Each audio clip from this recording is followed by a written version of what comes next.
Yang kedua, wal musyrikina fi nari jahannam khalidina fiha ulaika hum syarrul bariyah.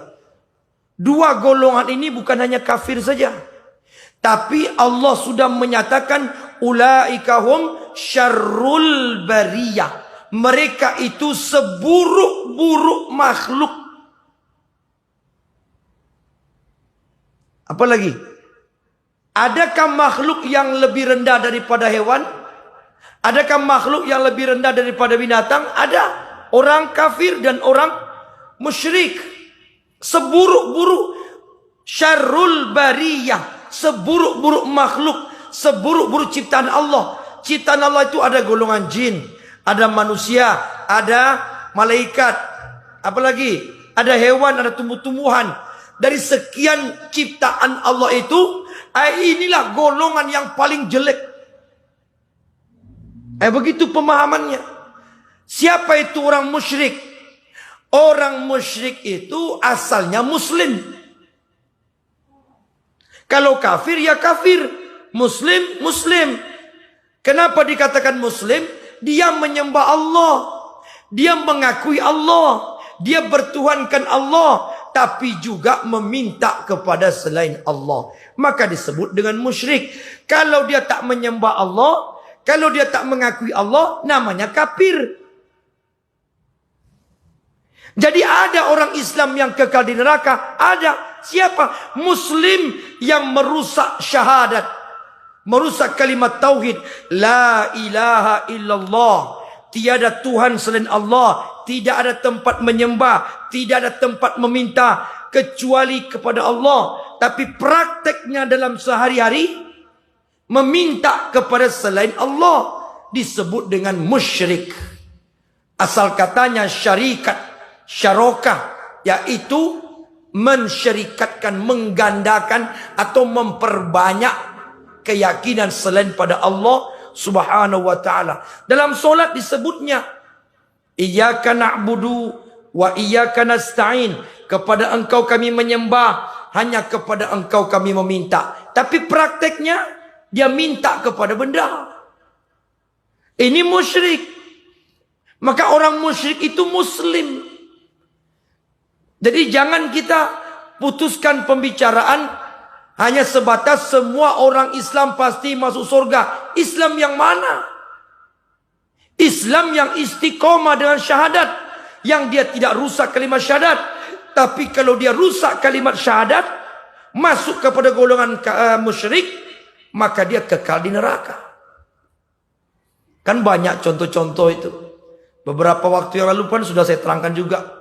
Ada orang ingin naik jabatan, datang ke dukun, ya kan? Jadi Allah di mana? Kenapa tidak sama Allah minta? Wasta'inu bis-sabri was-salah ud'uni astajib lakum wa iza sa'alaka ibadi anni fa inni qarib ujibu da'watad da'i zada'an falyastajibu li wal yu'minu bi la'allahum yarshudun. Semua janji Allah minta kepadaku, jangan minta kepada yang lain. Tapi banyak orang Islam minta kepada yang lain.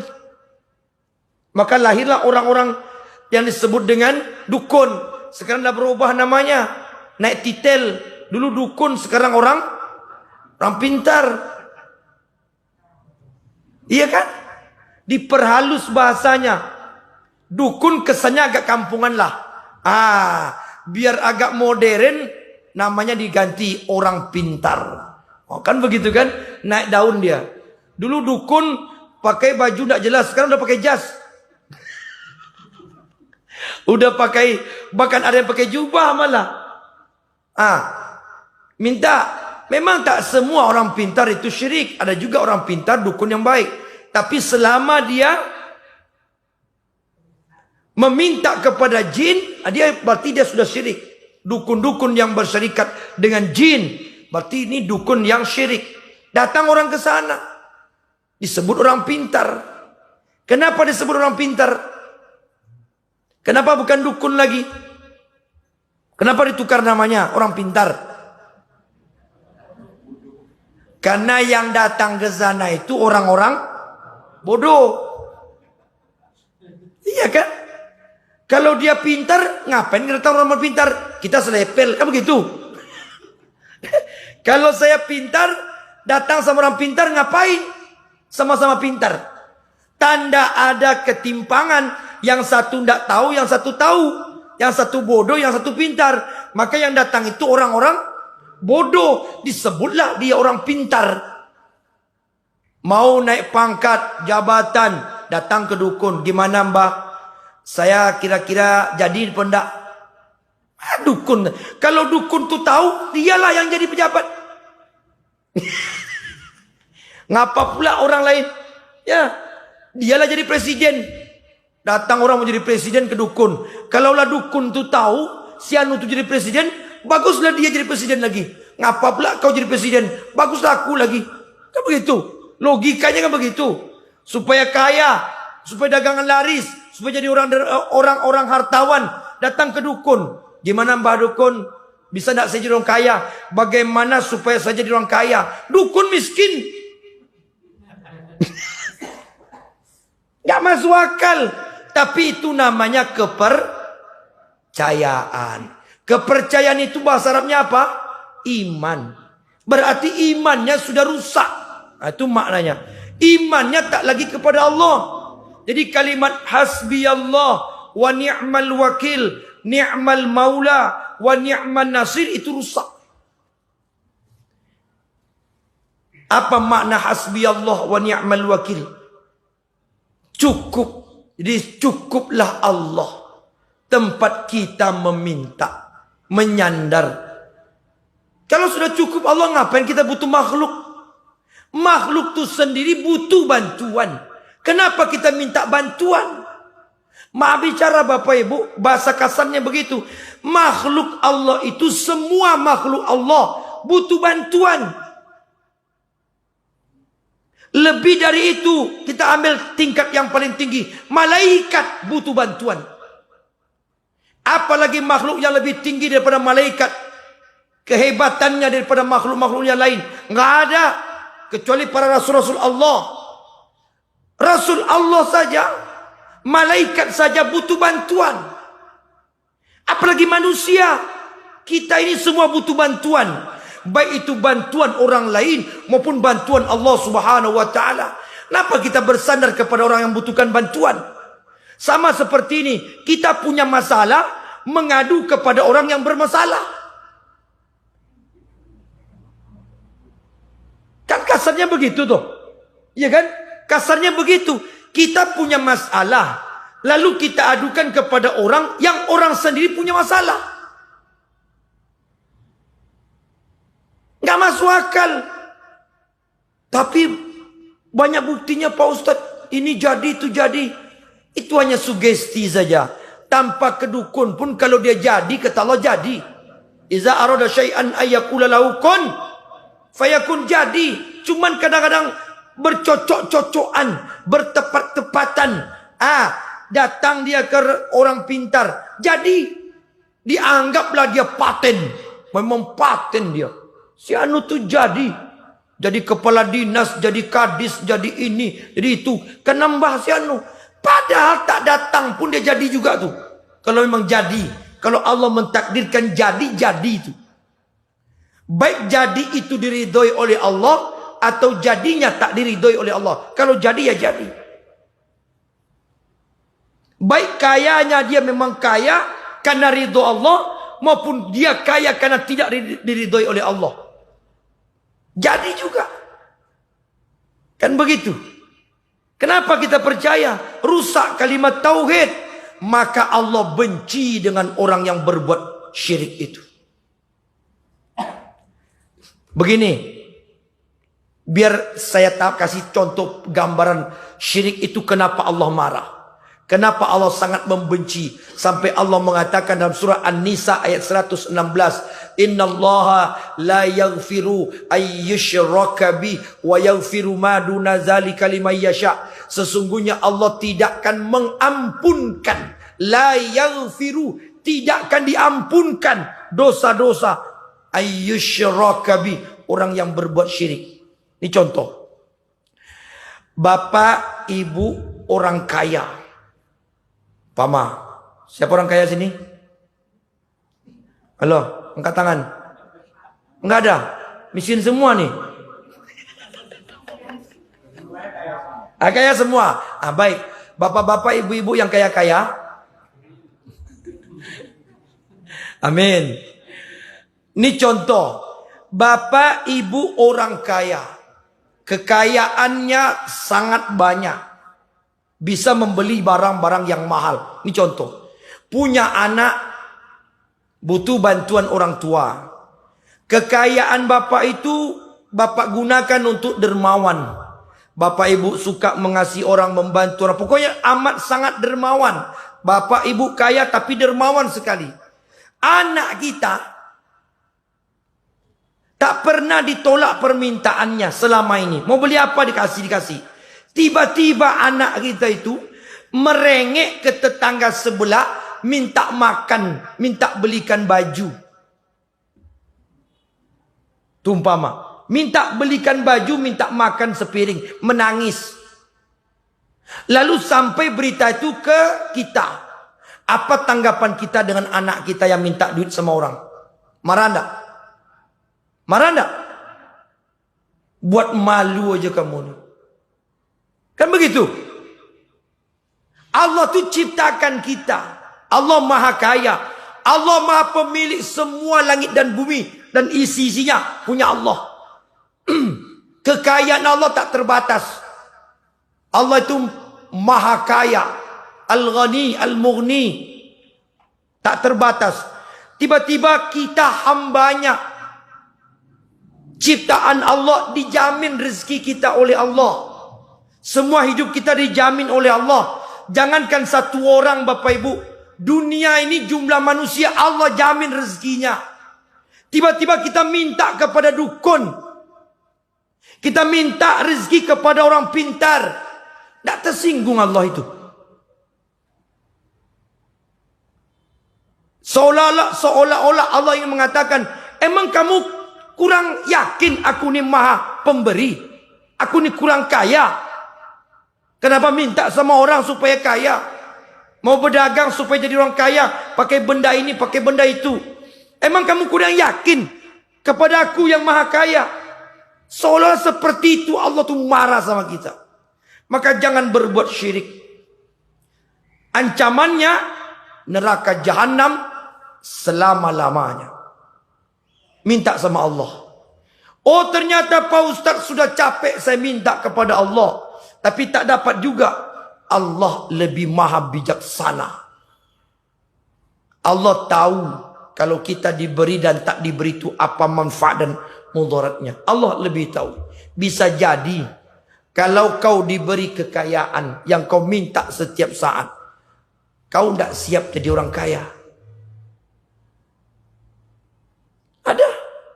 Ada orang pak ngotot jadi orang kaya. Kalau Allah kasih, dia tidak siap jadi orang kaya. Maksudnya siapnya gimana? Dikasih juga oleh Allah. Sombong dia.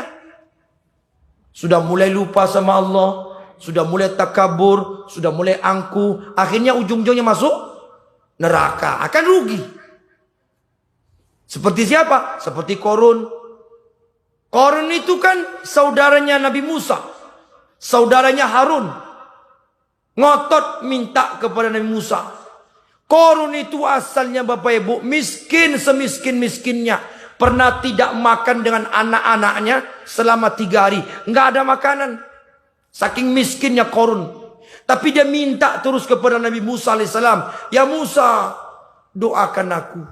Supaya aku jadi orang kaya. Itulah doa Nabi Musa, itulah Qarun itu jadi kaya. Tapi apa ujungnya? Dia tak sanggup jadi orang kaya. Dia tak pantas jadi orang kaya. Dia tidak layak jadi orang kaya. Setelah kaya, sombong. Ujung-ujungnya, dia kafir. Akhirnya masuk ke neraka. Jadi bukan Allah tak memberi kita. Allah lebih tahu kalau diberikan ini mudaratnya. Jadi jangan disalahkan Allah. Lalu putus asa mencari tempat yang lain. Marah Allah. Sama Bapak Ibu punya anak. Anak ada 3. 1 SD, 1 SMP, 1 SMA. Yang SD minta beli sepeda motor. Ngotot beli sepeda motor. Nangis-nangis. Bapak ibu kasih enggak? Hah? Dikasih enggak?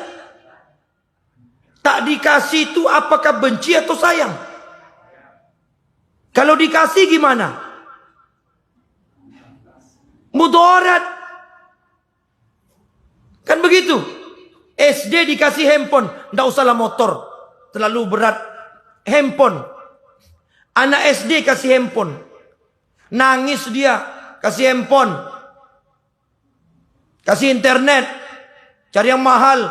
Harganya di atas 10 juta. Bapak ibu mampu, orang kaya. Dikasih enggak? Tapi kenyataannya banyak yang ngasih.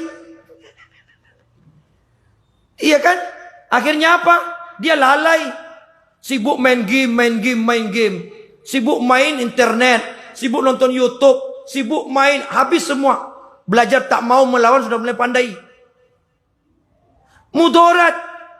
Bagi orang pintar, orang cerdas, orang tua yang bijak. Dia berpikir, kalau saya berikan kepada dia, apa mudaratnya? Besar mudarat atau manfaat? Allah maha bijaksana. Lebih tahu Allah. Kalau orang ini diberikan kekayaan, diberi pangkat jabatan, layak enggak? Itu kadang-kadang Bapak Ibu kita minta kepada Allah, kenapa tak dikabulkan? Mungkin kita tidak layak untuk menerima apa yang kita pinta itu. Bukan Allah tak mau mengabulkan. Lu banyak orang ambil jalan pintas.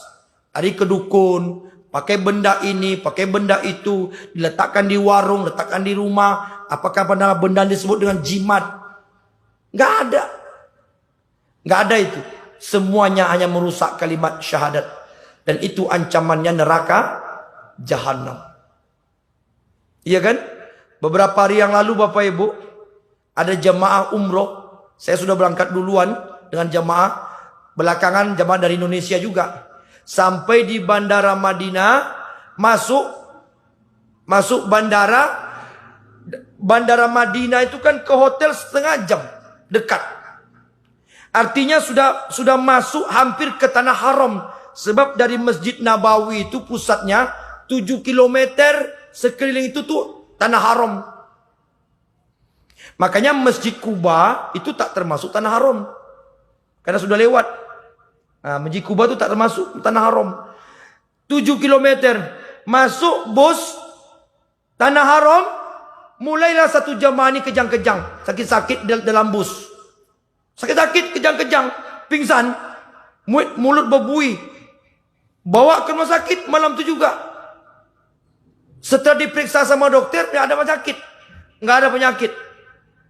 Ada satu dokter, dibuka semua pakaian. Pakaiannya tinggal pakaian dalam. Rupanya di celana dalamnya itu, ada benda yang dibawa. Sebesar ini. Dijahit di kolornya. Jimat. Dibawa ke Mekah. Bawa jimat orang Indonesia pergi umroh. Jangan main-main. Itu tanah haram. Segala sesuatu yang haram tak boleh masuk.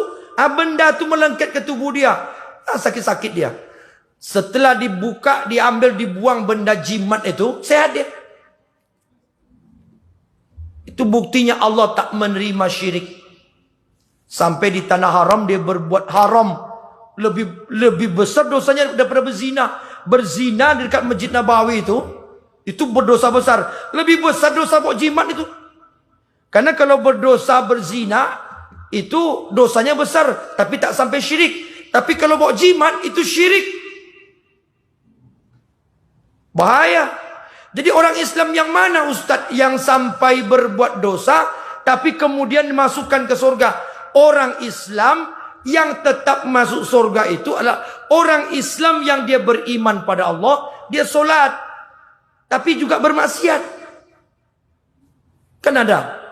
Ada enggak? Dia solat tapi berjudi, ada enggak? Ada. Dia solat tapi menipu, ada enggak? Dia solat tapi berzina, ada enggak? Ada.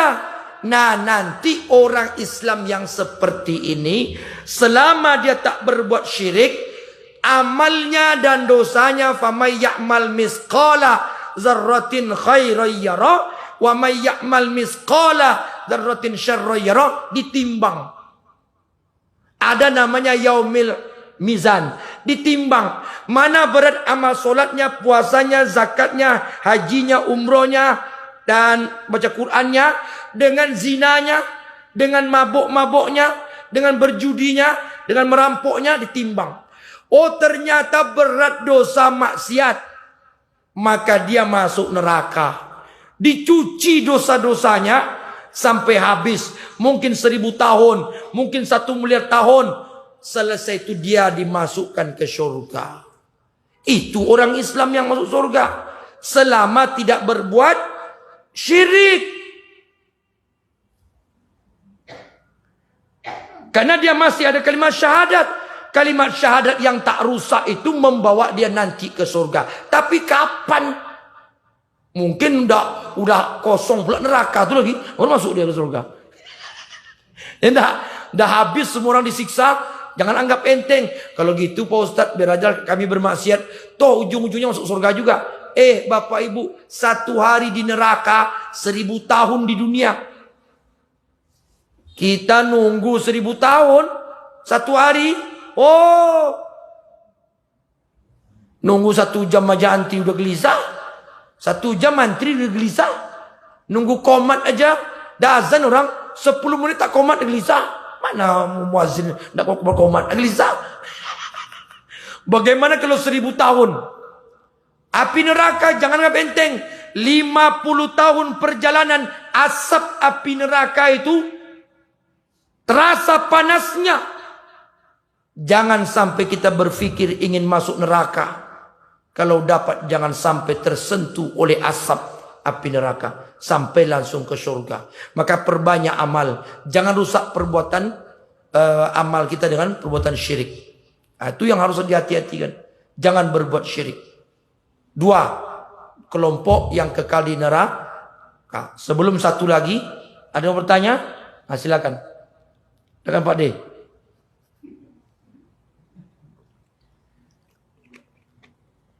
Ibu-ibu, ada yang mau bertanya? Kafir 1, syirik 1, kekal di neraka. Bagaimana Pak Ustadz yang sudah terlanjur, dah mati pula dia? Yang jelas kalau dia berbuat syirik dan tidak bertaubat, sudah ditegur, sudah diberitahu, dan dia tak mau, dia kekal di neraka. Solatnya gimana? Hangus. Hajinya hangus. Semua amalnya hangus. Jangan gara-gara dunia kita kekal di neraka. Rugi kita. Yang terakhir, baik yang ketiga, buka surat An-Nisa ayat 116. Kelompok yang kekal di neraka dari golongan muslim. Siapa dia? Innal munafiqina fid darkil asfali minan nar walan tajida lahum nasira. Sesungguhnya orang munafik itu, ayat An-Nisa 145. Maaf, An-Nisa ayat 145. Sesungguhnya orang-orang munafik itu letaknya di kerak-kerak api neraka. Walan tajida lahum nasira. Dalam bahasa Arab kata-kata lan itu berbeda dengan lam. La, lam, lan. Kalau la tidak, kalau lam bisa artinya bukan atau tidak. Tapi kalau lan mati nun artinya sekali-kali pun tidak. Itu artinya sekali-kali tidak akan pernah. Itu maknanya. Lebih ke taukid penekanan. Walan tajida. Sekali-kali tidak akan mendapatkan. Lahum bagi mereka nasira, pertolongan. Berarti dia masuk ke kerak-kerak neraka, tidak akan ditolong oleh Allah sekalipun. Berarti ujung-ujungnya kekal. Mana bukti Pak Ustadz orang munafik itu orang muslim? An-Nisa 142. Innal munafiqina yukhadi'una Allah wa huwa khadi'uhum. Sesungguhnya orang munafik itu nak menipu Allah, padahal dialah yang ditipu oleh Allah. Wa iza qamu ila sholat qamu kusala. Jika datang perintah solat, dia malas-malas untuk solat. Pertanyaannya, solat itu syariat agama apa? Islam. Berarti Allah menyuruh orang solat itu, tandanya dia Muslim. Berarti orang munafik itu orang Muslim. Karena ada kata-kata perintah solat. Jika datang perintah solat untuk orang munafik, kata Allah, mereka malas-malas solat. Berarti orang munafik itu orang Muslim. Orang Muslim yang munafik kekal di neraka. Jumhur ulama sepakat. Ada seorang Muslim yang mengaku Islam, KTP-nya Islam, man tarkus sholata muta'ammidan, sengaja meninggalkan solat, faqad kafara jihara, maka sungguh dia telah kafir secara terang-terangan.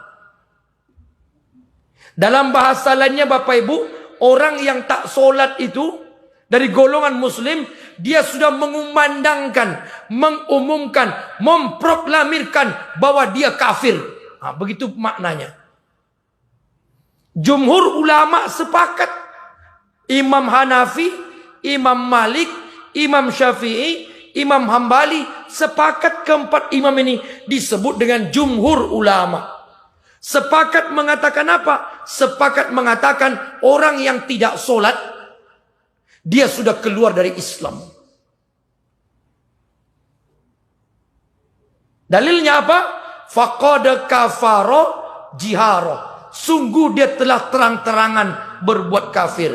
Karena itu sikap kita, kata ulama, orang yang tidak solat tetapi Muslim, mati dia. Ya kan? Mati dia. Sedangkan seumur hidup dia tak solat, dia mati. Jumhur ulama sepakat mengatakan tidak boleh disolatkan. Walaupun ada 1-2 ulama yang tidak masuk ulama mazhab yang mengatakan dia masih punya hak untuk disolatkan. Tapi jumhur ulama, kesepakatan banyak ulama, orang yang tak solat lalu mati, dia tidak boleh disolatkan. Kalau ada keluarganya yang menyolatkan, silakan. Lebih keras lagi, Imam Syafi'i mengatakan kalau ada orang Islam yang mati tak pernah solat dan tak mau solat, matinya tidak boleh dikuburkan di pemakaman kuburan orang Islam. Cuman kan nanti kalau ada yang bilang begini, Ustadz ini terlampau ekstrim. Bukan Ustadz yang ekstrim. Ustadz itu menyampaikan kabar. Ada ulama berpendapat demikian. Kalau mau ikuti ulama ini berdasarkan Al-Quran dan hadis. Kita ini bukan ulama. Jangan buat pendapat pula. Ya kan? Kalau ini terjadi, ya bisa-bisa banyak orang Islam akhirnya tidak dikuburkan di TPU Muslim. Sebab ditanya dulu, nih yang mati ini siapa nih? Jangan itu Pak Ustadz nah. Lagi ke masjidnya, tak pernah Pak Ustadz. Solat tak ada. Jangan di situ kuburan deh. Apa kata keluarganya? Kami ini Muslim. Wah, bisa berkelahi itu. Ya tak? Itu tanah pekuburan tuh masih ada hubungan dengan nenek moyangku. Ada, bisa kelahi itu. Sebenarnya bukan itu. Kalau sudah ada berita demikian, ya solatlah. Begitu menyikapinya. Bukan harus menentang. Oh kalau begitu saya harus solat. Kalau begitu keluarga saya harus solat. Karena keras ancaman Rasulullah Sallallahu Alaihi Wasallam. Faqad kafara jihara. Sungguh dia telah kafir secara terang-terangan. Maka kalau dia sudah digolongkan kafir, dia masuk kepada innal lazina kafaru. Sesungguhnya orang-orang kafir masuk neraka jahanam. Jadi ada orang Islam yang tidak akan masuk surga. Itulah dia Islam yang munafik. Islam munafik. Siapa Islam munafik itu? Itulah satu, nak menipu Allah. Yukhadi'una Allah wa huwa khadi'uhum. Dia nak menipu Allah, tapi Allah lah yang menipu dia. Apa contohnya? Itulah banyak sekarang yang tersebar di masyarakat. Dibuat aturan-aturan yang kira-kira syariat Islam kabur. Yang kira-kira ajaran Islam mulai hilang. Yang kira-kira syariat Islam dibuang. Dianggap tidak cocok dengan zaman. Dibuat alasan kita bukan negara Islam dan sebagainya. Dibuatlah kabur-kabur. Sehingga ada wacana-wacana pendidikan agama pun mau dihapus. Azan sudah mulai diejek-ejek. Diejek-ejek azan, Pak. Dibilang suara gonggong anjing lebih indah daripada azan. Ini kan orang siapa nih, Pak? Orang Islam, Pak. Bu, yang ngomong itu orang Islam. Kalau orang kafir yang ngomong tuh dikejar orang itu. Yang ngomong itu orang Islam. Orang Islam yang munafik. Nah, besok letaknya di neraka. Ada lagi satu, Pak, yang lebih berbahaya. Orang penting di negeri ini ngomong. Apa kata dia? Allah tuh kan maha mendengar. Allah tuh maha mendengar. Kenapa azan besar-besar?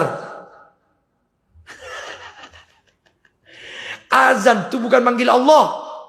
Azan itu bukan memerintahkan Allah. Azan itu memanggil manusia yang beriman untuk sholat. Dan tidak ada hubungan dengan Allah maha mendengar. Allah maha mendengar itu urusannya doa. Berdoa kepada Allah. Itu suara dengan lembut karena Allah maha mendengar. Bahkan dalam hati pun Allah dengar. Tapi kalau azan memang harus dikumandangkan karena memanggil manusia. Bahkan Bilal tegak di atas bukit karena zaman itu tidak ada mic, tidak ada teknologi, disuruh suara besar. Sekarang sudah muncul, Pak, orang-orang munafik seperti ini. Dan mereka lah yang akan menjadi pemimpin-pemimpin kita besok. Enggak? Bapak Ibu, hati-hati kita. Maka karena itu hindari 3 dosa ini. Kafir, musyrik, dan munafik. Mereka ini dijamin Allah kekal di neraka selama-lamanya. Mohon maaf lahir batin. Subhanakallahumma wa bihamdika asyhadu an la ilaha illa anta astaghfiruka wa atubu ilaik. Wallahu a'lam bisawab. Wassalamu alaikum warahmatullahi wabarakatuh.